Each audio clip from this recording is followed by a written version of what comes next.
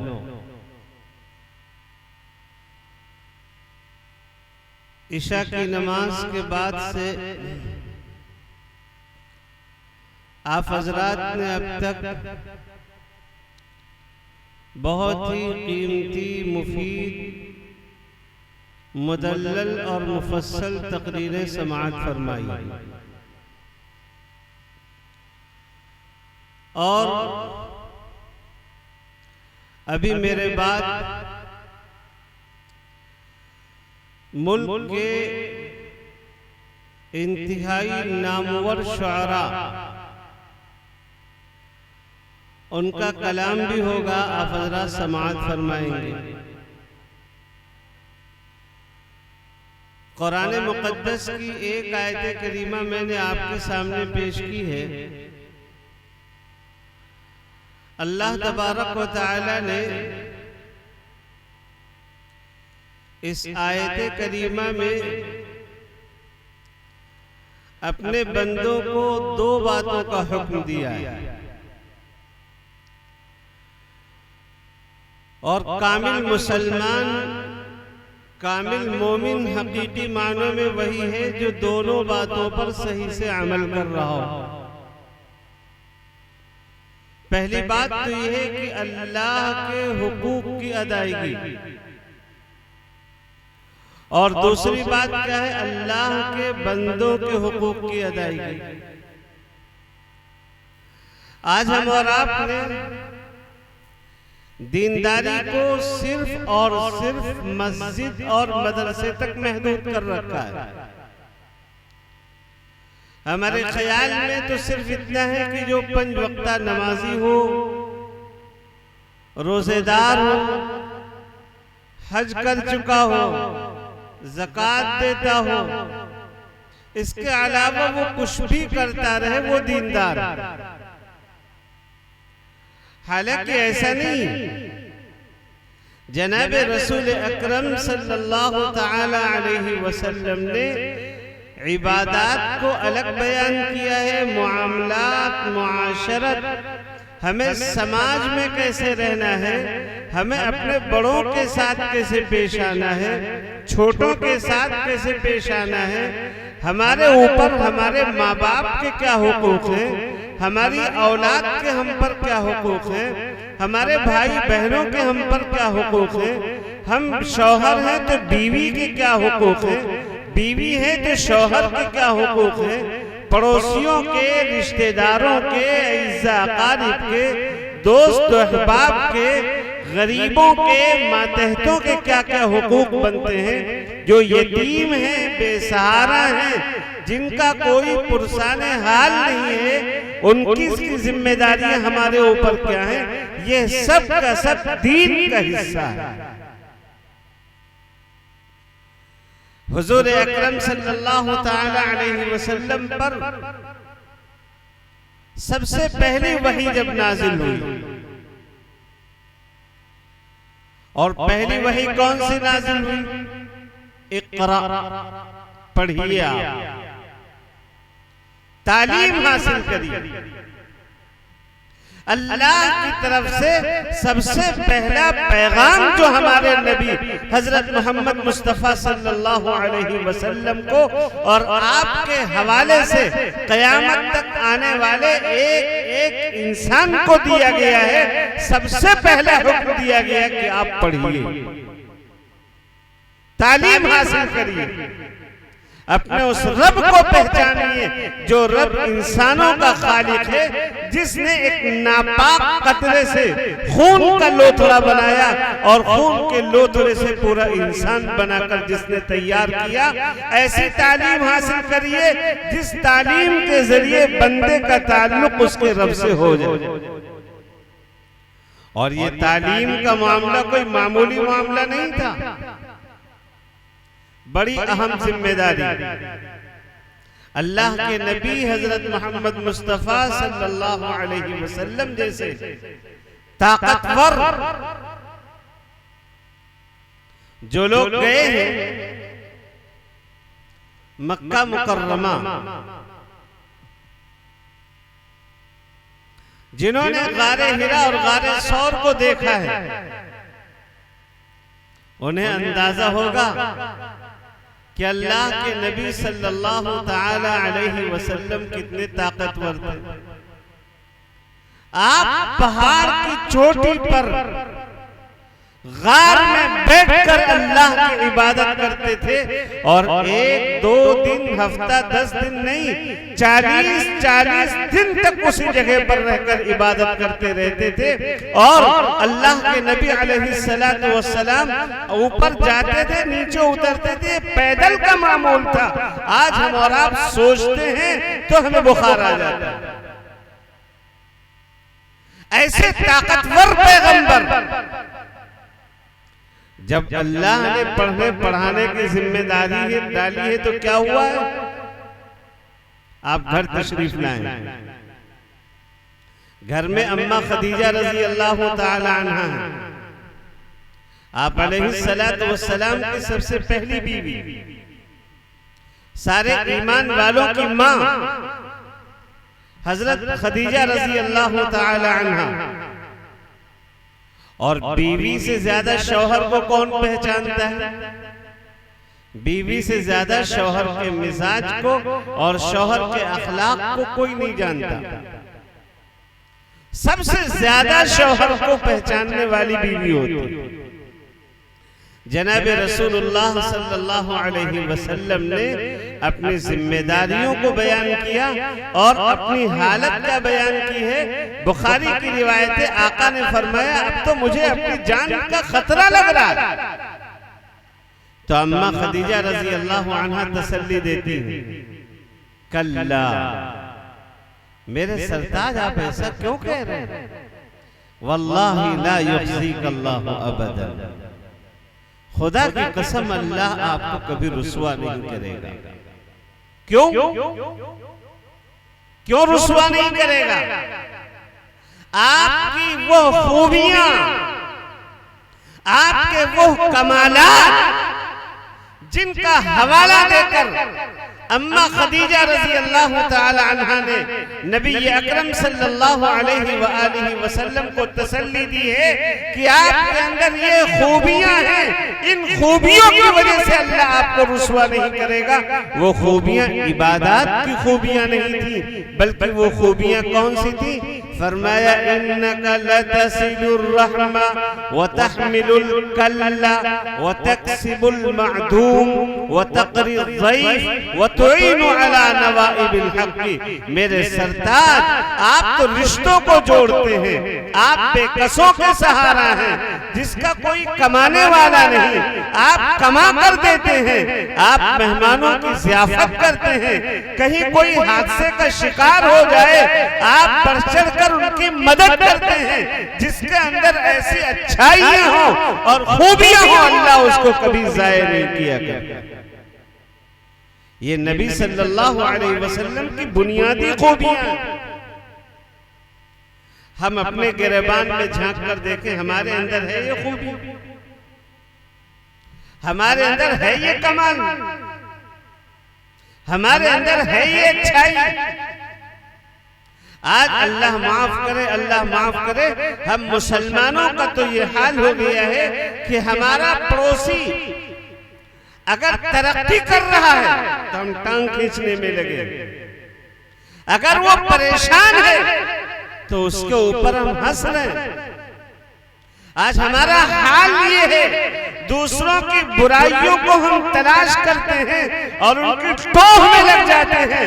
हमें ये पता होता है कि हमारे गांव में कौन सा लड़का या लड़की मोबाइल का गलत इस्तेमाल कर रहे हैं, लेकिन हमें ये पता नहीं होता कि किस बच्चे की तालीम फीस की अदायगी न होने की वजह से रुक रही है। हमें ये एहसास तक नहीं होता। बेशुमार बच्चे फीस अदा न होने की वजह से अपनी ज़हानत, अपनी काबिलियत और अपनी लियाकत के बावजूद कुड़ करके तालीम छोड़ देते हैं और इधर उधर भटकते फिर रहे हैं। बहुत से गरीब पैसे न होने की वजह से वो इलाज नहीं करा पाते और इसी तरह घुट घुट करके मर जाते हैं। हमें इसका एहसास तो नहीं होता। हमें एहसास इस बात का है कि फलां की लड़की फलां के घर क्यों आती जाती, फलां आदमी फलां के घर क्यों आता जाता है। हम बुराइयों की टोह में लगे हैं, अच्छाइयों की तरफ हमारा ज़हन नहीं जाता। हमारे नबी सल्लल्लाहु अलैहि वसल्लम की बुनियादी आदत क्या है? अम्मा खदीजा ने बयान किया ना कि आपके अंदर खूबियां कैसी हैं, कमालात कैसे हैं, अच्छाइयां कैसी हैं। और एक बात याद रखिए, दुनिया का ये दस्तूर है कि दुनिया के अंदर जिसको तरक्की मिलनी होती है उसी को आजमाइश का शिकार बनना पड़ता है। इम्तिहान किस बच्चे का होता है? जिसको अगला दर्जा हासिल करना है, जिसको 11वीं में दाखिला लेना है, उसका हाई स्कूल का इम्तिहान होगा। और जिसको इम्तिहान देना है वो मेहनत करेगा। जो मेहनत करके स्कूल जाएगा, गैर हाजिरी पर उसको डांट पड़ेगी। और जो बच्चा स्कूल ही न जाए, न उससे कोई पूछने वाला है, न कुछ करने वाला। तो जिसको तरक्की मिलनी है उसी को आजमाइश का शिकार होना पड़ता है। अल्लाह तबारक व तआला जिसके लिए जन्नत अल्लाह ने बनाई है, जन्नत की नेमतें अल्लाह ने जिसके लिए तैयार की हैं, दुनिया के अंदर उन्हीं को आजमाइश में गिरफ्तार हो। और अल्लाह ने फरमाया, अम हसिबतुम अन तदखुलुल जन्नह, क्या तुम समझते हो कि जन्नत में बड़ी आसानी से दाखिला हो जाएगा? वलम्मा यातिकुम मसलुल लदीना खलौ मिन क़ब्लिकुम, अब तक तुम पर वो हालात नहीं आए जो पिछले लोगों पर आए थे। मस्सतहुमुल बअसाउ वद्दर्रा, उन्हें फक्र व फाका भी पहुंचा था, उन्हें सख्ती भी पहुंची थी। वज़ुल्ज़िलू, और उनको झंझोड़ा भी गया था। हत्ता यक़ूल अर्रसूल वल्लज़ीन आमनू मअहू मता नस्रुल्लाह। यहाँ तक कि पैगंबर और पैगंबर के साथी ईमान वाले वो सब बोल पड़े, अल्लाह कब आएगी मदद। अल्लाह ने फरमाया कि सुनो, अब अल्लाह की मदद बहुत जल्द आने वाली है। तो दुनिया के अंदर हालात, आजमाइशें और परेशानियां, मुश्किलात और मुसीबतें उसी के ऊपर आती हैं। अल्लाह तबारक व तआला का जिसके बारे में फैसला है कि इसको तरक्की देना है, जिस औरत को मां बनाना होता है, अल्लाह उसी को दर्द-ए-ज़ह की तकलीफ बर्दाश्त करने पर मजबूर करता है। और जिस औरत को दर्द-ए-ज़ह की तकलीफ बर्दाश्त नहीं है और जो चाहे कि हम कोई तकलीफ नहीं झेलेंगे, वो दुनिया के अंदर मां बनने की भी काबिल नहीं रहती और मां बनने की खुशी भी, मां बनने की खुशी मनाने का हक भी उसे हासिल नहीं होता। तो मेरे भाइयों, अल्लाह की तरफ से हालात और मुसीबतें और परेशानियां ईमान वालों पर आती हैं। ईमान वालों की जिम्मेदारी है कि ईमान वाले अपने नबी का दामन थामें, नबी की तालीमात देखें, पैगंबर अलैहिस्सलातु वस्सलाम की हिदायत का मुताला करें। आप अलैहिस्सलातु वस्सलाम ने जो तालीमात दी हैं कि परेशानियों के आलम में, मसाइब के आलम में, मुश्किलात के आलम में तुम्हें किन औसाफ को इख्तियार करना है, उन औसाफ को अपने अंदर दाखिल करने की कोशिश की जाए। तो मैं अर्ज कर रहा था कि इस आयत करीमा में जो तिलावत की है खुतबे में, अल्लाह तबारक व तआला ने दो बातें बयान की। एक बात है कि अल्लाह का हक हमें अदा करना, और दूसरी बात क्या बयान की है कि अल्लाह के बंदों का हक हमें अदा करना। अल्लाह के बंदों में अपनी औलाद है और अपने माँ बाप।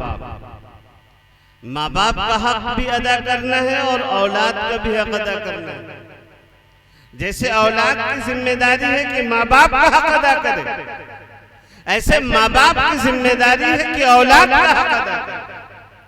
आजकल माँ बाप को इस बात की फिक्र तो लाहिक है कि हमारे बच्चे हमारे हुकूक की खिलाफ वर्जी करते हैं, लेकिन जरा माँ बाप भी अपने गिरबान में झांक कर देखें कि हमने औलाद को उनका हक दिया है कि नहीं दिया है। औलाद के भी कुछ हुकूक हैं माँ बाप के ऊपर। अल्लाह के नबी सल्लल्लाहु ताला अलैहि वसल्लम ने औलाद के हुकूक बतलाए हैं माँ बाप के ऊपर क्या है। सैयदना उमर फारूक रजी अल्लाह ताला अन्हु के पास एक साहब अपने बेटे को लेकर गए और हजरत उमर फारूक रजी अल्लाह ताला अन्हु से उन्होंने अर्ज किया, अमीरुल मोमिनीन, आप मेरे बेटे को नसीहत फरमा दीजिए कि मेरा बेटा मेरा हक अदा नहीं करता। हजरत उमर रजी अल्लाह ताला अन्हु ने उसको बुलाया, बेटा तुम अपने बाप का हक अदा नहीं करते। तो उस बेटे ने सवाल किया, अमीरुल मोमिनीन, आप पहले ये बताइए कि माँ बाप का हक औलाद के जिम्मे है सिर्फ, या औलाद के भी कुछ हुकूक माँ बाप के जिम्मे है। हजरत उमर रजी अल्लाह ताला अन्हु समझ गए, फरमाया कि हाँ बेटा, औलाद के हुकूक भी माँ बाप के जिम्मे है। क्या हक है? हजरत उमर ने फरमाया कि पहली जिम्मेदारी है कि जब बच्चे की विलादत हो तो इस्लामी नाम रखे। हजरत उमर रज़ी अल्लाह ताला अन्हु से उस लड़के ने कहा, अमीरुल मोमिनीन, मेरे अब्बा ने मेरा नाम गलत रखा है, मेरा नाम रखा है जोल। जोल कहते नाली के कीड़े को। जब इतना खराब नाम मेरे बाप ने रखा है तो मैं कैसे इनका हक अदा कर सकता हूँ। और जब से मैंने होश संभाला है, मुझे तालीम के नाम पर, तरबियत के नाम पर जरा भी वक्त मेरे बाप ने नहीं दिया। मेरी तालीम की तरफ कोई तवज्जो नहीं की, मेरी तरबियत की फिक्र माँ बाप ने नहीं की है, मैं कैसे हक अदा कर सकता हूँ। हजरत उमर ने दोनों को भगा दिया कि देखिए, याद रखिए, माँ बाप के जिम्मे औलाद का भी हक है, औलाद के जिम्मे माँ बाप का हक। दोनों एक दूसरे के हुकूक की परवाह करें, फिर समाज में सुधार आए, मुआशरे की इस्लाह हो। माँ बाप के हुकूक, माँ बाप के जिम्मे औलाद के क्या हुकूक हैं? एक तो इस्लामी नाम रखें। आज हमारे यहाँ इस्लामी नाम भी अनका हो गया। हम नाम फैशनेबल नाम तलाश करते हैं, ऐसे नाम जो बिल्कुल नए हो, न तो अरबी डिक्शनरी में मिले न उर्दू डिक्शनरी में मिले। खुदा जाने हम कहां से नाम ढूंढ करके लाते हैं। और फिर तालीम और तरबियत का जब मसला आया तो हमारे बच्चे कहां तालीम हासिल करते हैं? हमारे बच्चों की तरबियत कैसे हो रही? हमारे बच्चे तालीम के लिए ऐसी दरसगाहों का रुख कर रहे हैं। माँ बाप जानबूझकर या अनजाने में ऐसी दरसगाहों में दाखिल कर रहे हैं जहां 5 घंटे 6 घंटे बच्चा कुफ्र बोलता है, बच्चा कुफ्र सीखता है, बच्चा शिर्क सीखता है। जब 5 घंटे 6 घंटे बच्चा कुफ्र बोलेगा, शिर्क बोलेगा, अल्लाह की वहदानियत के खिलाफ बोलेगा, नबी की तालीमात के खिलाफ गुफ्तगू करेगा, तो घर आकर खाक अल्लाह को पहचानेगा और उसके नबी को पहचानेगा और माँ बाप के हुकूक अदा करेगा। माँ बाप के पास इतना हक, इतना वक्त नहीं है कि अपनी औलाद को लेकर बैठे। उनको अल्लाह का तारुफ कराएं, अकीदा उनका मजबूत करें, उनको नबी का तारुफ कराएं, नबी की मोहब्बत उनके दिल के अंदर बसाएं और ये समझाएं कि बेटा कामिल मुसलमान तुम उसी वक्त बन सकते हो जब तुम्हारे नबी हजरत मोहम्मद सल्लल्लाहु अलैहि वसल्लम की मोहब्बत तुम्हारे दिल में सारी कायनात से ज्यादा हो।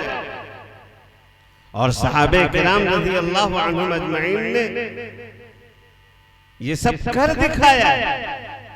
एक सहाबी है सैयदना तलहा इब्न अल-बरा रज़ी अल्लाहु तआला अन्हु, जनाब रसूल अकरम सल्लल्लाहु अलैहि वसल्लम के पास हाजिर हुए और इन्होंने आप अलैहिस्सलातु वस्सलाम के सामने अपनी मोहब्बत का इजहार फरमाया। तो आप अलैहिस्सलातु वस्सलाम ने इनसे कहा कि अच्छा, अगर तुम्हें वाकई दुनिया में सबसे ज्यादा मुझसे मोहब्बत है तो क्या तुम अपने बाप का सर कलम करके ला सकते हो? गौर फरमाइएगा, क्या पूछा? अगर तुम्हें दुनिया में वाकई मुझसे मोहब्बत है, क्या तुम मेरी मोहब्बत में अपने बाप का सर कलम करके ला सकते हो? हजरत तलहा इब्न बरा रज़ी अल्लाहु तआला अन्हु ने फौरन छुरी काटा उठाया, चल पड़े। जब दूर निकल गए आप अलैहिस्सलाम ने बुलाया, तलहा वापस आ जाओ। तलहा वापस आए। कहां जा रहे थे तलहा? बाप का सर कलम करने। क्यों? कोई दुश्मनी है, कोई लड़ाई है, कोई अदावत है बाप से तुमसे?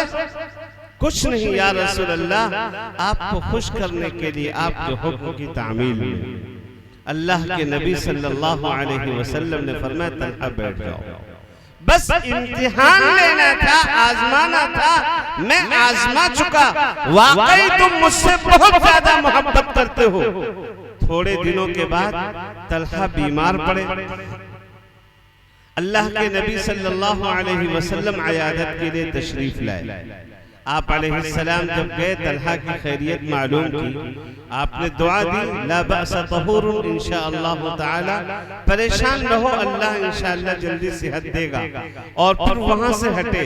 आपने घर वालों को बुलाया और घर वालों से चुपके चुपके बात की कि ऐसा लगता है कि तलहा की आज की रात पार नहीं हो पाएगी, आज आखिरी रात चल रही है, हो सकता है इसी रात में तलहा इंतकाल कर जाएं। और आपने फरमाया, सुनो कान खोलकर, फरमाया जब तलहा का इंतकाल हो जाए तो मुझे इत्तिला कर देना ताकि मैं खुद हाजिर होकर तलहा के कफन दफन में शरीक हो सकूं और नमाज जनाजा पढ़कर उनके लिए दुआए मग़फ़िरत कर सकूं। अब तलहा की सुनिए क्या हुआ। अल्लाह के नबी अलैहिस्सलाम तो चले गए, तलहा रात में बीमार पड़े, आखिरी सांसें चलने लगी।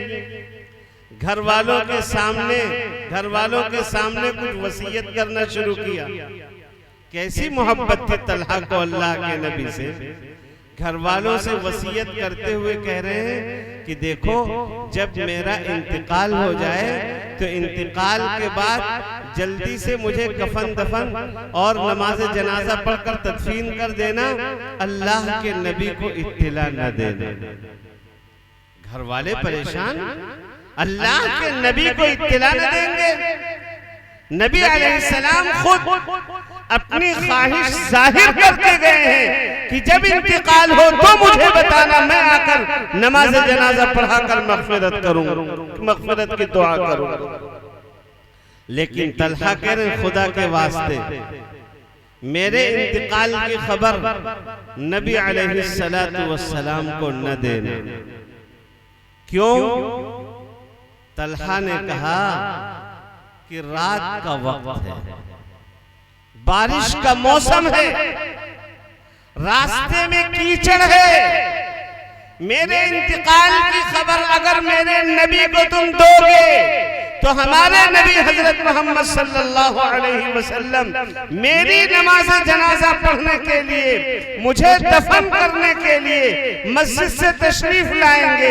कहीं आपके पैर मुबारक में कीचड़ न लग जाए और कहीं आपको दुश्मनों से कोई तकलीफ न पहुंच जाए। मैं ये नहीं चाहता कि मेरी नमाज जनाजा में शिरकत करते हुए अल्लाह के नबी को जर्रा बराबर तकलीफ पहुंचे या कीचड़ लगे। इसलिए खुदा के वास्ते मुझे नमाज जनाजा पढ़कर दफन कर देना, अल्लाह के नबी को तुम न बतलाना, ताकि अल्लाह के नबी को मेरी वजह से तकलीफ का सामना न करना पड़े।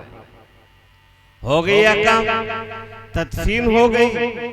सुबह फजर के बाद हुजूर अकरम सल्लल्लाहु ताला अलैहि वसल्लम ने मस्जिद में नमाज पढ़ने के बाद सहाबे किराम से पूछा, भाई तलहा कैसे हैं? तब किसी ने कहा, या रसूल अल्लाह, तलहा का तो इंतकाल हो गया, इंतकाल हो गया और तदफीन बतलाए, तदफीन भी हो गई। हम और आप होते तो क्या करते? गुस्सा हो जाते फौरन। हम तो जरा जरा सी बात पर बदगुमानी के मरीज है ना, बदगुमान हो जाते कि हमारी कोई अहमियत नहीं समझी, ये नहीं समझा, हमको बुलाया नहीं। अल्लाह के नबी सल्लल्लाहु अलैहि वसल्लम ने फरमाया, अजीब बात है, मैंने कहा था कि जब इंतकाल हो जाए तो मुझे बाखबर कर देना, मैं खुद हाजिर होऊंगा। चलो तलहा के घर चलते हैं, चलो तलहा के घर चलते हैं। जब भी बदगुमानी हो ये सबक मिलता है, जब भी किसी के बारे में कोई बात जहन में आए फौरन उससे मिलकर बातचीत साफ कर लेना चाहिए कि मैंने ऐसी बात कही थी, आपने पलटकर ये जवाब क्यों दिया? तो आधे झगड़े तो यूं ही खत्म हो जाएंगे। दो रिश्तेदारों में जब झगड़े होते हैं, अगर दोनों रिश्तेदार आपस में बैठकर बात कर लें तो आधे झगड़े तो यूं ही खत्म हो जाते हैं। लेकिन होता क्या है, एक तीसरा आदमी होता है जो दोनों का खैर खा होता है, उनके पास जाता है और कहता है कि मियाँ अब्दुल रहमान साहब तुमको ऐसा ऐसा कह रहे थे, और अब्दुल रहमान के पास जाता है, कहता है कि मोहम्मद अहमद साहब तुमको ऐसा ऐसा कह रहे थे। दोनों तरफ चढ़ाता है और दोनों तरफ चढ़ाने के बाद जब लड़ाई की नौबत आ जाती है तब फिर बीच में सुलह करा के खुद सुरखरू बनने की कोशिश करता है। हमारे नबी हजरत मोहम्मद मुस्तफा सल्लल्लाहु अलैहि वसल्लम ने फरमाया कि चलो तलहा के घर चलते हैं, आखिर वजह पूछते हैं कि आखिर किस वजह से उन्होंने रात में हमको नहीं बुलाया। तलहा के घर आए, अल्लाह के नबी सल्लल्लाहु ताला अलैहि वसल्लम ने घर वालों से पूछा कि हमने तुमसे कहा था कि अगर इंतकाल हो तलहा का तो मुझे बतला देना, मैं खुद हाजिर होऊंगा, कफन पहनाऊंगा, नमाज जनाजा पढ़ूंगा, दुआए मगफिरत करूंगा और अपने हाथ से तदफीन करूंगा। तुमने हमें क्यों नहीं बतलाया? तब घर वालों ने अर्ज किया, या रसूल अल्लाह सल्लल्लाहु अलैहि वसल्लम, तलहा ने ऐसी वसीयत की थी, इस वसीयत की वजह से मैंने आपको नहीं बतलाया, कहीं आपको तलहा के जनाजे में शिरकत की वजह से तकलीफ का सामना न करना पड़े। अल्लाह के नबी की आंखें अश्कबार हो गईं। आपने फरमाया, मुझे तलहा की कब्र बतलाओ। तलहा की कब्र पर तशरीफ ले गए और आप अलैहिस्सलातु वस्सलाम ने दुआ की है, ऐ अल्लाह, ये तलहा आपके पास आया है, मैं इससे खुश हूँ, ऐ अल्लाह आप भी तलहा से खुश हो जाइए, अपनी रज़ामंदी का परवाना इसको अता फरमा दीजिए। देखिए कितनी बड़ी सआदत की बात है। जनाब रसूल अकरम सल्लल्लाहु अलैहि वसल्लम से मोहब्बत की बिना पर अल्लाह तबारक व तआला ने ये मकाम उनको अता फरमाया। तो मेरे भाइयों, आज माँ बाप की जिम्मेदारी बनती है कि औलाद के दिल में अल्लाह के रसूल की मोहब्बत दाखिल करें। अगर बच्चा 5 घंटे मिशनरी स्कूलों में जाता है, 5 घंटे स्कूल में जाकर वो शिर्किया और कुफरिया कलिमात हासिल करता है, हमारी जिम्मेदारी बनती है कि 5 घंटे से ज़ायद हम घर पे बिठाकर उसको अल्लाह का तारुफ कराएं, अल्लाह के रसूल का तारुफ कराएं, सहाबे किराम की मोहब्बत के किस्से उसे सुनाएं। सहाबे किराम ने अपने औलाद को किस तरह हुजूर अकरम सल्लल्लाहु अलैहि वसल्लम से मोहब्बत करने वाला बनाया था। एक सहाबी है हजरत हबीब इब्ने ज़ैद अंसारी रज़ियल्लाहु तआला अन्हु। आप अलैहिस्सलातु वस्सलाम मक्का मुकर्रमा में थे, हिजरत से पहले ही वो तशरीफ लाए थे मक्का मुकर्रमा, और मिना की घाटी में आप अलैहिस्सलाम के हाथ पर उन्होंने इस्लाम कबूल फरमाया था और फिर चले गए थे मदीना। हुजूर अकरम सल्लल्लाहु अलैहि वसल्लम को दावत दी। जब आप हिजरत करके मदीना तय्यबा तशरीफ ले गए तो आप अलैहिस्सलातु वस्सलाम और आपके साथियों की खूब नुसरत भी की उन्होंने। सन 9 हिजरी में एक बड़ा मनहूस और बहुत ही मलऊन शख्स ने नबूवत का दावा किया, जिसका नाम था मुसैलमा। और उसने क्या कहा? उसने कहा, खत लिखा हुजूर के पास, और ये खत लिखा कि अब नबूवत अकेले तुम्हारे घर की खेती नहीं है, पार्टनरशिप में नबूवत चलेगी। हम भी नबी हैं, आप भी नबी हैं, दोनों मिलकर ये काम करेंगे। हुजूर अकरम सल्लल्लाहु अलैहि वसल्लम को बड़ा गुस्सा आया उसके ऊपर। आप अलैहिस्सलातु वस्सलाम ने फौरन खत लिखा है, खत लिखवाया। उसमें लिखवाया, ये खत अल्लाह के रसूल मोहम्मद की तरफ से है, मुसैलमा के नाम है, जो मुसैलमा सबसे बड़ा झूठा आदमी है। अब खत में ही जब झूठा लिखा, कज़्ज़ाब लिखा, तो खत लेकर कौन जाए, उसकी भी शामत आनी। आप अलैहिस्सलातु वस्सलाम ने पूछा सहाबे किराम से, ये खत कौन लेकर जाएगा? हजरत हबीब इब्ने ज़ैद अंसारी खड़े हुए। माँ ने कैसी तरबियत की है, माँ ने किस तरह नबी का आशिक बनाया है। खत लेकर गए, मुसैलमा के पास पहुंचे, मारे गए, पीटे गए, और इतना मार खिलाया, जेल में डालकर मुसैलमा सोच रहा था मैं जो कहूंगा वो कहलवा लूंगा इनसे, जो चाहूंगा। फिर मुसैलमा ने जब बुलाया, खूब पिट चुके हैं, सजाएं झेल चुके हैं, हाथों में हथकड़ियां पड़ी हुई हैं। मुसैलमा के दरबार में आए और मुसैलमा ने पूछा, ये बताओ मोहम्मद को अल्लाह का रसूल मानते हो? कहने लगे, हाँ, अशहदु अन्ना मुहम्मदर रसूलुल्लाह, मैं गवाही देता हूं कि मोहम्मद सल्लल्लाहु अलैहि वसल्लम अल्लाह के रसूल। फिर उसने पूछा, मुझे भी अल्लाह का रसूल मानते हो? तो कहने लगे मैं बहरा हूं, नहीं सुन पाता। दोबारा फिर मुसैलमा ने कहा मोहम्मद को मानते हो? जी हाँ, वो हमारे रसूल है, अल्लाह ने उनको हमारी तरफ नबी बनाकर भेजा। मुझे मानते हो? मैं कह चुका हूं बहरा हूं, नहीं सुन पाता। फिर पूछा मुसैलमा ने, बताओ मोहम्मद के बारे में क्या अकीदा? फरमाया कि वो तो अल्लाह के सच्चे पैगंबर हैं। मुझे मानते हो कि नहीं मानते? मैं बहरा हूं, नहीं सुन पाता हूं। मुसैलमा को अब गुस्सा आया और उसने जल्लाद को हुक्म दिया। जल्लाद ने तलवार चलाई, हाथ काट दिया, हाथ दूर जाकर गिरा, खून से बदन लहूलुहान। फिर पूछा बताओ, अब बताओ मियां, मुझे मानते हो कि नहीं मानते? कहा मैं बहरा हूं, नहीं सुन पाता हूं। दूसरा हाथ काट दिया गया। अब बताओ मियां, मुझे मानोगे कि नहीं मानोगे? नाक काटा गया, कान काटे गए, जुबान काटी गई, पैर काट दिए गए। तड़प तड़प कर इन्होंने जान दिया। लेकिन और आगे आइए, मां ने तरबियत कैसी की थी? मां ने कैसी तरबियत की थी? अल्लाह के नबी सल्लल्लाहु अलैहि वसल्लम ने जब मां को बुलाया और मां के सामने उनके लख्ते जिगर, उनके नूरे नजर, उनके फर्जंद अर्जुमन हबीब इब्ने ज़ैद अंसारी के हालात को अल्लाह के नबी ने बयान किया कि तुम्हारे बेटे की तड़प तड़प कर मौत हुई है। मेरी मोहब्बत में उसके कान काटे गए, मेरी मोहब्बत में जिंदा हालत में उसकी जुबान काटी गई, मेरी मोहब्बत में उसके पैर काटे गए, मेरी मोहब्बत में उसके हाथ काटे गए, मेरी मोहब्बत में उसकी नाक काटी गई, मेरी मोहब्बत में तड़प तड़प कर उसने जान दी है। लेकिन मुझे रसूल मान लिया तो मान लिया, मेरे अलावा किसी की रिसालत को कहना तो बड़ी बात, सुनना भी उसने गवारा नहीं किया है। तो माँ की जुबान से बेइख्तियार जो अल्फाज निकलते हैं, क्या कहती है माँ? क्या कहती है माँ?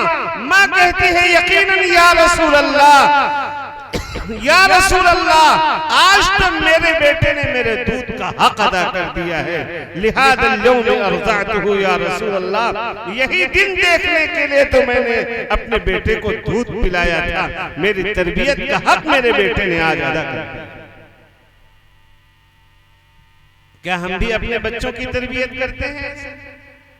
ये माँ बाप का फरीजा है कि बच्चे के सामने अल्लाह के रसूल की अजमत बयान की जाए, अल्लाह की वहदानियत को बयान किया जाए, अल्लाह के रसूल की मोहब्बत पे जिससे सुनाए जाए, आखिरत की बात उसके सामने बतलाई जाए, ताकि बच्चे के दिल में अल्लाह की अजमत, रसूल की मोहब्बत और आखिरत का जब यकीन पैदा हो जाए, वो दुनिया में किसी पर जुल्म नहीं करेगा, किसी पर नाहक हाथ नहीं उठाएगा, किसी को नाहक सताएगा नहीं, वो माँ बाप को भी नहीं सताएगा, वो भाई बहनों को भी नहीं सताएगा।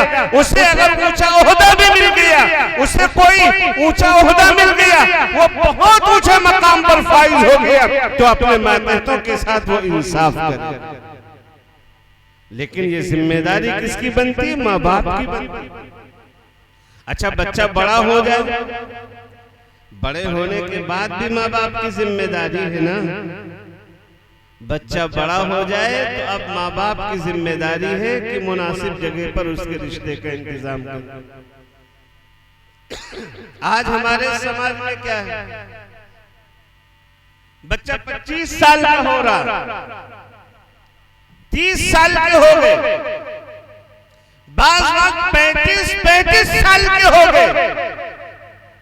माँ बाप से अगर तज़किरा करो कि भाई तुम्हारा बच्चा इतनी बड़ी उम्र का हो गया है, मुनासिब रिश्ते का इंतजाम करो, तो कहीं भागा जा रहा, ये जवाब मिलता है कहीं भागा जा रहा, हमारा अपना खा रहा है। इसी सोच ने और इसी फिक्र ने आज पूरे मुआशरे को तबाह कर दिया। इसलिए कि शुरू से बच्चों के कंधों पर कोई जिम्मेदारी डाली नहीं जाती। बच्चा जब जवान होता है, बच्चा जिस वक्त कमाने की उम्र का होता है, माँ बाप की तरफ से कोई जिम्मेदारी उसके कंधों पर नहीं आती, माँ बाप धड़ल्ले से उसकी जेब भरते हैं और वो बच्चा जाकर नशे का आदी होता है, जिनाकारी और बदकारी के अड्डों पर पहुंचता है और अपनी जवानी भी बर्बाद करता है, अपनी जिंदगी बर्बाद करता है। और एक वक्त आता है, बच्चा हो या बच्ची, अपने माँ बाप की इज्जत को तार तार करता है। ये क्यों हो रहा है हमारे समाज में? इसलिए कि माँ बाप अपनी औलाद का हक अदा नहीं करते। अच्छा, औलाद का हक अदा करे, अब औलाद की जिम्मेदारी भी कि माँ बाप का हक अदा करे। माँ बाप का हक क्या है? आका ने तो 2 लफ्जों में बयान किया, हुमा जन्नतुका व नारुका। ये तुम्हारी जन्नत भी है और तुम्हारी दोज़ख भी। हुजूर अकरम सल्लल्लाहु अलैहि वसल्लम की दुआएं और बद्दुआएं सब कबूल हैं कि नहीं? आप बताएं, सब कबूल हैं कि नहीं? आपने जो दुआ दी वो मुकद्दर का सिकंदर बन गया। बुखारी की रिवायत, एक सहाबी बेचारे जाते हैं, गल्ला खरीदते हैं, थोड़ा मोड़ा कारोबार है, 2 सहाबी आए, आप अपने कारोबार में हमें शरीक कर लीजिए, इसलिए कि अल्लाह के नबी ने आपको बरकत की दुआ दी है। इन दोनों को यकीन है कि नबी ये पाक अलैहिस्सलाम ने जिसे बरकत की दुआ दी है वो कारोबार में कभी नुकसान नहीं उठा सकता। शिरकत हो गई, एक दिन में एक ऊंट गल्ला नफे में मिलता है, घर भेजा जाता है। अल्लाह के नबी ने दुआ दी है बरकत की।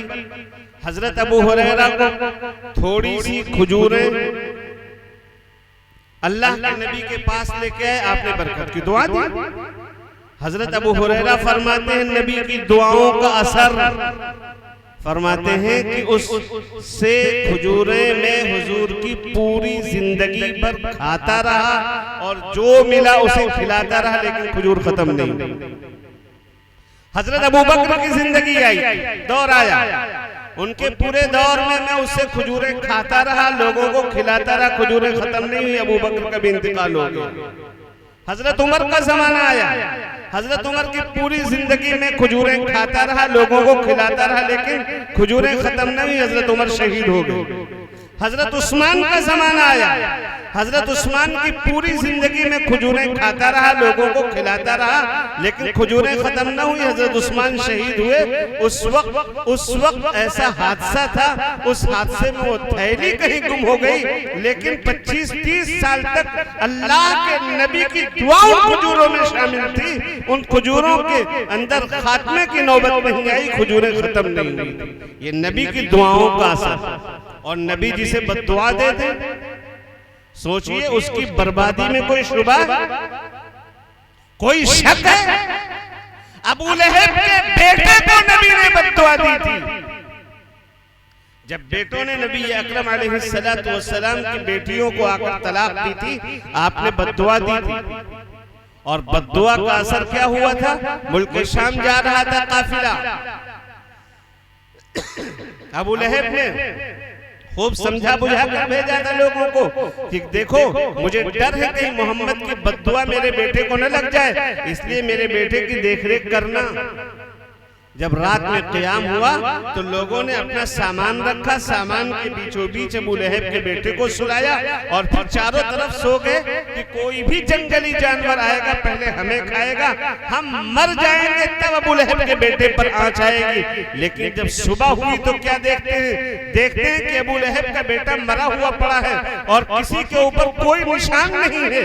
जब तहकीक की है तो पता चला है रात में जानवर आया है और जानवर ने सबके मुंह को सूंघा है और सबके मुंह को सूंघने के बाद जानवर ने छलांग लगाया है और छलांग लगाकर अबू लहब के बेटे को जाकर उसके हलक को काटकर जानवर चला गया है। अबू लहब का बेटा मर गया है और किसी के ऊपर जर्रा बराबर निशान तक नहीं है। ये नबी की बद्दुआ का। आका बद्दुआ क्या दे रहे हैं? आका बद्दुआ देते हैं एक मौके पर। अच्छा, हुजूर बद्दुआ तो देते नहीं थे, हुजूर सल्लल्लाहु अलैहि वसल्लम बद्दुआएं नहीं देते थे। आप जानते हैं ताइफ में कितना सताया गया था नबी अलैहिस्सलातु वस्सलाम। आपने बद्दुआ दी, ताइफ वालों को बद्दुआ दी। बहुत सारे वाकयात सुने होंगे, आपने बद्दुआ नहीं दी, आप तो दुआएं देते थे। आप कहते थे अल्लाह इन्हें हिदायत दे दे, बेचारे जानते नहीं। लेकिन मेरे नौजवानों, नौजवान भाइयों और बहनों, आज जो अपनी अना पर और अपनी जिद पर अड़े हुए हैं, माँ बाप की कोई सुनने को तैयार नहीं। सुनो, हमारे नबी हजरत मोहम्मद मुस्तफा सल्लल्लाहु अलैहि वसल्लम बद्दुआ दे रहे हैं, लिमन अदरक वालिदैहि इंदल किबर अहदहुमा औ किलैहिमा फलम युदखिलाहुल जन्नह। जिसने अपने माँ बाप में से दोनों को या एक को बुढ़ापे की हालत में पाया और उनकी खिदमत करके जो जन्नत न हासिल कर सके, ऐसा शख्स अल्लाह की रहमत से दूर हो। ये नबी की बद्दुआ। और याद रखिए, हर गुनाह की सजा तो अल्लाह मरने के बाद देगा। शिर्क की सजा, कुफ्र की सजा, हर गुनाह की सजा मरने के बाद। लेकिन माँ बाप को सताने की सजा अल्लाह मरने से पहले दुनिया के अंदर आता करता है। इसलिए माँ बाप के हुकूक में जर्रा बराबर लापरवाही अल्लाह को गवारा नहीं, अल्लाह के महबूब को भी गवारा नहीं। हुजूर अकरम सल्लल्लाहु अलैहि वसल्लम जब पैगंबर हुए हैं तो उस वक्त सगे माँ बाप तो थे नहीं। आप जानते हैं पैदाइश से पहले वालिद का इंतकाल हो गया और पैदा होने के चंद सालों बाद वालिदा भी रुखसत हो गई, दादा भी रुखसत हो गए। न कोई भाई, न कोई बहन, न माँ और न बाप। लेकिन बुढ़ापे की उम्र में आप अलैहिस्सलातु वस्सलाम, बुढ़ापे की उम्र में आप अलैहिस्सलातु वस्सलाम के पास एक बूढ़ी खातून और एक बूढ़े मियाँ आए। आखिरी उम्र में बूढ़े मियाँ आए, मियाँ बीवी आए। हुजूर सल्लल्लाहु अलैहि वसल्लम ने क्या किया उनके लिए? आपने अपनी चादर उस वक्त का लिबास जो था वो कुर्ता पजामा या पैंट शर्ट नहीं था, बल्कि लुंगी और चादर लिबास। तो लुंगी पजामे की जगह पर और कुर्ते की जगह पर नबी की चादर। तो आप यूँ समझिए कि आपने अपना कुर्ता उतारा और जमीन पर बिछा दिया कि आप इस पर बैठे। किसी के लिए करते हैं आप? अल्लाह के नबी हैं और वो पैगंबर जिस पैगंबर के कुर्ते से वाबस्ता होने के लिए सहाबे किराम तो आशिक थे ही। आज 1400 साल के बाद इस गए गुजरे दौर में नबी का एक दीवाना और एक आशिक नबी के कपड़े और नबी के कपड़े से जो कपड़ा टच हुआ है उसको देखने के लिए दूर दराज का सफर करते हैं। भाई देवबंद में लोग जाते हैं रुमाल देखने, वो रुमाल हुजूर का नहीं है, बल्कि हुजूर ने जो जुब्बा पहना उस जुब्बे से वो टच हो चुका है। बस ऐसी मोहब्बत हमारे दिलों में। अब हुजूर सल्लल्लाहु अलैहि वसल्लम का जो कुर्ता जिसके जो आपके बदन पर है, जिसमें नबी का खुशबूदार पसीना लगा है, वो जमीन पर बिछा दें आप तो कोई बड़ी बात होगी ना। आपने बिछाया जमीन पर और बूढ़ी अम्मा से कहा आप बैठिए इस पर, दूसरी तरफ बूढ़े बाप से कहा आप बैठिए इस पर। साहबे किराम में चेमी गोइयां होने लगी कि आखिर ये कौन लोग हैं? बूढ़े लोग हैं और अल्लाह के नबी ने अपने बदन से कुर्ता उतार दिया है बैठने के लिए। तब बतलाया गया कि नबी अलैहिस्सलातु वस्सलाम के अम्मा अब्बा तो नहीं है, लेकिन ये हुजूर की वो माँ हजरत हलीमा है जिन्होंने नबी को दूध पिलाया है, और ये हजरत हलीमा के शौहर हैं। नबी दूध पिलाने वाली माँ का इतना एहतराम करते हैं, अपना कुर्ता और अपनी चादर उतारकर जमीन पर बिछा रहे हैं। मेरे भाइयों, अगर सगी माँ होती तो नबी क्या करते? हम और आप भी ऐसा करते हैं कि कभी अपनी माँ का बिस्तर अपने हाथ से लगा दे। बीवी को तो डांट डपट करते हैं कि जाओ बिस्तर लगाओ, लेकिन ये सादत की बात है। मैं कह रहा हूं आप समझें, दिल पे इस बात को लीजिए। कभी हम खुद सोचते हैं कि अपने हाथ से जाएं माँ का बिस्तर लगा दे, बाप का बिस्तर लगा दे, चादर झाड़ दे। तो अल्लाह ने क्या फरमाया? हुकूकुल इबाद में सबसे पहला हक वबिल वालिदैनि इहसाना, माँ बाप के साथ अच्छा सलूक करना, वबिदिल कुर्बा और रिश्तेदारों के साथ भी, वल जारि दिल कुर्बा और रिश्तेदार पड़ोसियों के साथ भी अच्छा सलूक करना, वल जारिल जुनुबी और अजनबी पड़ोसियों के साथ भी अच्छा सलूक करना है, वस्साहिबि बिल जंबि वब्निस सबील और सफर के जो पड़ोसी होते हैं उनके साथ भी अच्छा सलूक करना है। बाज़ उलमा फरमाते हैं कि सफर के पड़ोसी या साहिब बिल जम से मुराद बीवी है, बीवी के साथ भी अच्छा सलूक करना है और मुसाफिरों के साथ अच्छा सलूक करना है। मुसाफिर कोई भी हो, हर मुसाफिर के साथ हमें अच्छा सलूक करना है। आज हम देखते हैं हमारे यहाँ गांव में चादर बेचने वाले, कपड़ा बेचने वाले, फेरी करने वाले जो आते हैं, हम उनके साथ भी अच्छा बर्ताव करें।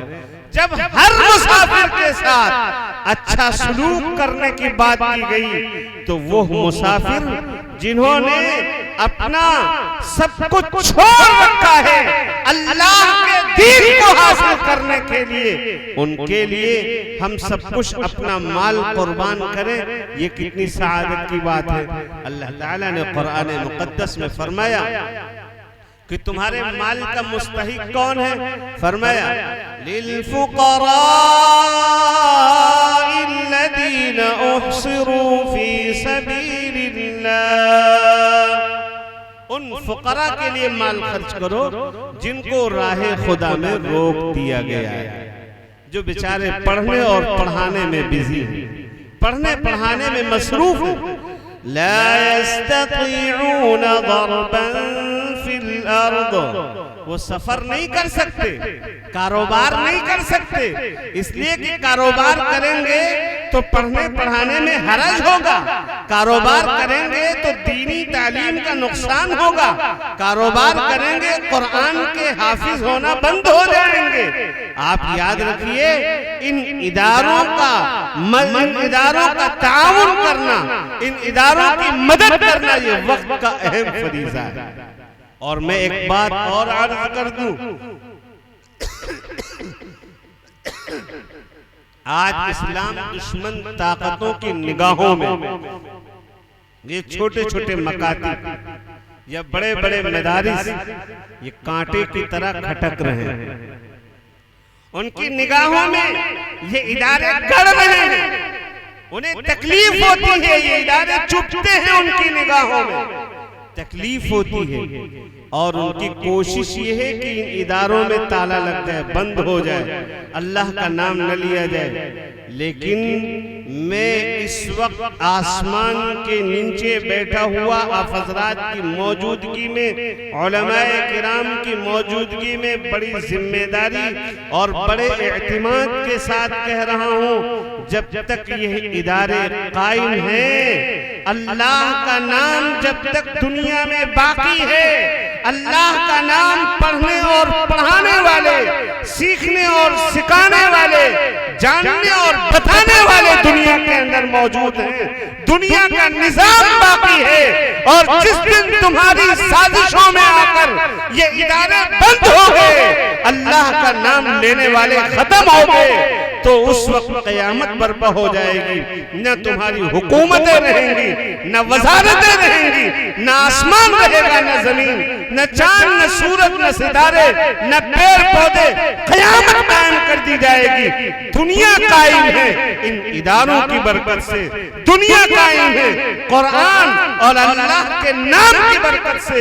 इसलिए मेरे भाइयों, हमें अगर बचना है और अपनी जिंदगानी हमें महफूज करना है, हमें इज्जत के साथ जीना है, तो इन इदारों से वाबस्तगी हमारी अशद जरूरी है। हजरत शेखुल हिंद रहमतुल्लाह अलैह का एक मलफूज बहुत इख्तिसार के साथ मैं अर्ज कर रहा हूँ। हजरत जेल में रह के आए। आप अंदाजा लगाएं, 80 साल का बूढ़ा आदमी जिसने अंग्रेजों को नाक से चने चबवा दिए थे, ऐसा मर्दे मुजाहिद, ऐसी आला सोचो फिक्र का हामिल, जेल में 3 साल के लिए है। जेल में भी कुरान का तर्जमा लिख रहे हैं और जेल से आने के बाद बड़े दर्द के साथ उन्होंने उलमा की मौजूदगी में एक बात की थी कि मैंने जेल में तय किया है कि मैं करिया करिया बस्ती बस्ती जाकर कुरान को आम करूंगा, क्योंकि मुझे पता है मैंने मुसलमानों की बर्बादी पर गौर किया है। बर्बादी के 2 ही सबब हैं, एक आपसी इंतशार और एक कुरान करीम से दूरी। आज अल्हम्दुलिल्लाह आपके गांव में एक इदारा चल रहा है, आपके बच्चों को कुरान से वाबस्ता करने के लिए, आपके बच्चों को अल्लाह से जोड़ने के लिए, आपके बच्चों के दिलों में अल्लाह के नबी का इश्क पैदा करने के लिए। याद रखिए, अगर कुछ भी न पढ़ाया जाए, साल भर में बच्चा सिर्फ अपने रब को पहचान ले, अपने नबी को पहचान ले, यकीन मानिए आपके मदरसे ने पूरी कीमत अदा कर दी है। ये मदरसा आपके गांव में कायम है। अभी मैंने मस्जिद में नमाज भी पढ़ी है, मदरसा देखा है, इंतहाई समूहाली और खस्ता हाली का शिकार है। आज हमारी जिम्मेदारी बनती है कि जितना ज्यादा से ज्यादा हो सके हम ताउन करके, मदद करके इस इदारे को आगे बढ़ाएं। मस्जिद बढ़ेगी, मदरसा तरक्की करेगा, गांव का मुसलमान तरक्की करेगा, मदरसे पर सवाल आएगा, मुसलमानों पर सवाल आएगा। मुसलमानों का वजूद मस्जिद और मदरसे से वाबस्ता है। मस्जिद और मदरसा अगर तरक्की करेंगे, मुसलमानों की तरक्की को कोई रोक नहीं सकता है। इसलिए मेरे भाइयों, तय करो कि इंशाअल्लाह सब के सब दिल खोलकर इस मदरसे का ताउन करेंगे इंशाअल्लाह। कौन कौन करेगा? हाथ उठाकर बतलाएं। कुछ वसूली करेंगे?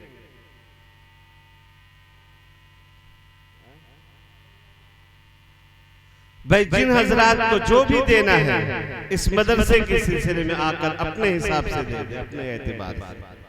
किसी के ऊपर कुछ नहीं लगाया जा रहा है, चल रहा है। कोई फिर ले नीचे, मौलाना अब्दुल मालिक साहब नीचे कोई घूम ले थोड़ा सा,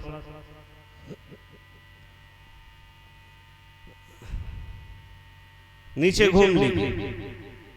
माशाअल्लाह, जज़ाकुमुल्लाहु खैरन।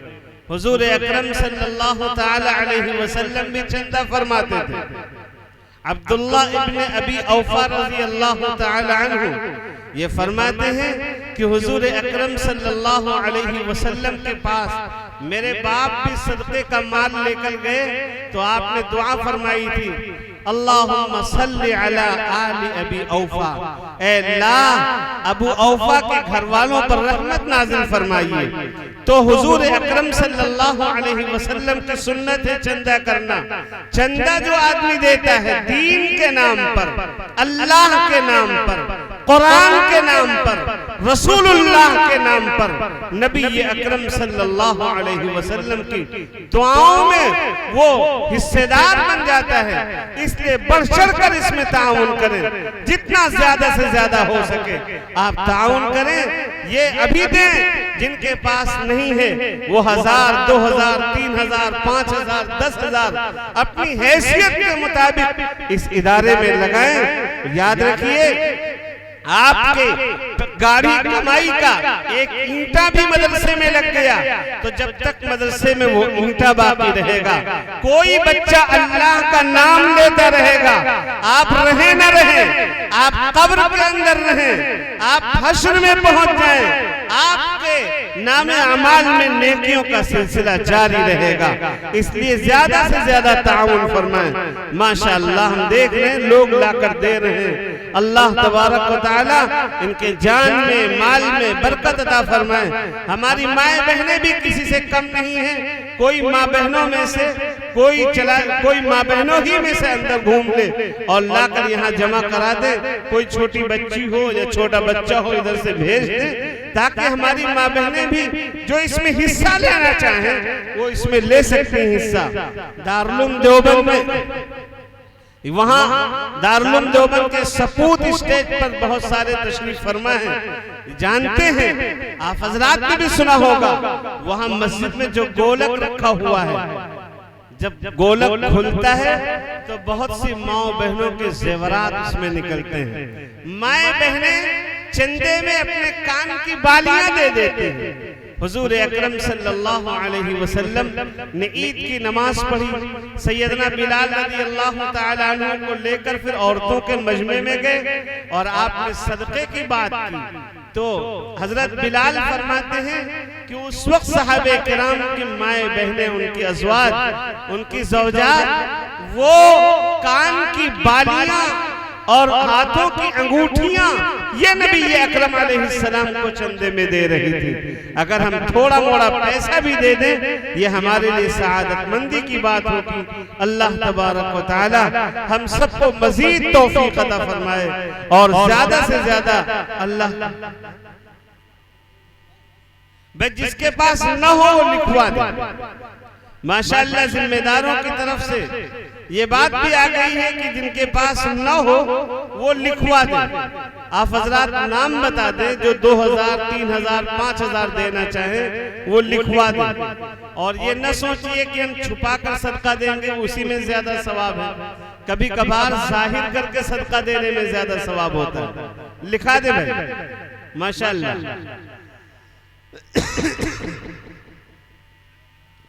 स्टेज पर रौनक अफरोज उलमाए किराम जो दूर दराज से तशरीफ लाए हैं उनसे भी गुजारिश है कि वो इतना तो कर सकते कि इंशाअल्लाह हम इतना दिलवा देंगे, किसी से करवा देंगे, चंदा लिखवा दे भाई।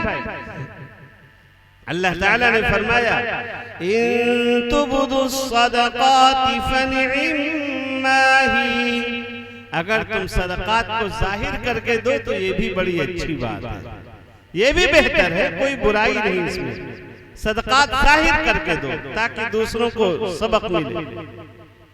माशाअल्लाह लिखवा दे।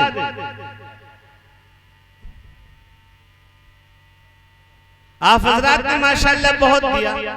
अब एक दरखास्त छोटी सी है, इतने बड़े मजमे में से 10 अफराद ऐसे नाम लिखवा दे जो 4000 देंगे इंशाअल्लाह। ज्यादा नहीं, सिर्फ 10 अफराद। इस मजमे में 10 अफराद हम चाहते हैं 4000 देने वाले दे या दिला दे। कोई है अल्लाह का बंदा 4000 रुपए देने वाला, आपके इस मदरसे में बच्चे पढ़ेंगे, साल दुआएं मिलेंगे। आप अपने माँ बाप के इसाले सवाब के लिए कितना करते हैं? माँ बाप की तरफ से लिखवा दे, घर वालों की तरफ से लिखवा दे। है भाई कोई 4000 रुपए सिर्फ बता दे भाई, नाम बता दे, नाम जाहिर कर दे अपने। कोई अल्लाह का बंदा खड़ा हो जाए जो पहल करेगा उसे सबका सवाब मिलेगा इंशाअल्लाह। माशाअल्लाह, अल्लाह कबूल फरमाए। हाफिज मोहम्मद वसीम साहब इंशाअल्लाह 4000 रुपए मदरसे में देंगे। और आप हजरात लिखवा दें।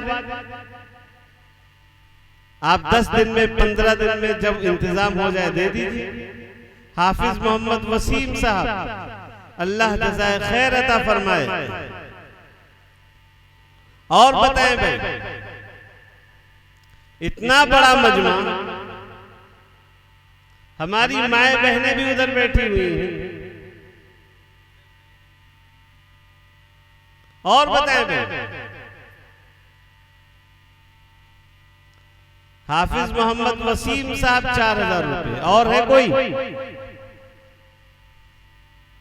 भैया? साथी अपने पड़ोसियों की तश्कील करें, पड़ोसियों की तश्कील कर ले, 2 लोग मिलकर दे दें 4000 रुपए। ये हमारे भाई दोस्त अहबाब सब 50-50 हजार का मोबाइल रखे हुए हैं, 4000 रुपए से अल्लाह के लिए मांगा जा रहा है। बताएं भाई, माशाल्लाह बोलना चाह रहे हैं। ठीक है भाई, सब लोग दुआ करें, कोशिश करें कि इंशाअल्लाह जितना हो सके ज्यादा से ज्यादा करेंगे इंशाअल्लाह।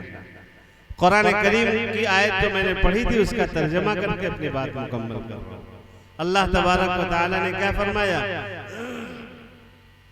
वअबुदुल्लाह वला तुश्रिकू बिही शैआ, और अल्लाह की इबादत करो, उसके साथ कुछ भी शरीक न ठहराओ।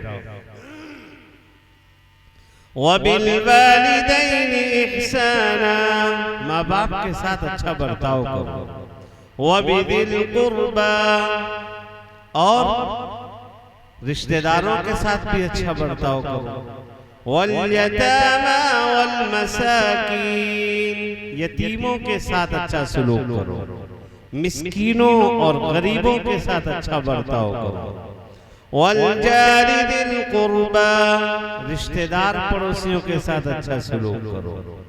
वल्जारिल जुनुबि वस्साहिबि बिल जंबि वब्निस सबीली वमा मलकत अयमानुकुम, और अजनबी पड़ोसियों के साथ अच्छा सलूक करो। और सफर के जो हम नशीन हैं उनके साथ भी अच्छा सलूक करो। और मुसाफिरों के साथ और अपने मातहतों के साथ अच्छा बर्ताव करो। फरमाया इन्नल्लाह ला युहिब्बु मन कान मुख्तालन फखूरा, बेशक अल्लाह तबारक व तआला पसंद नहीं करता हर उस शख्स को जो शेखबाज हो और घमंडी हो। अल्लाह तबारक व तआला हम सबको अमल की तौफीक अता फरमाए। आमीन व आमीन।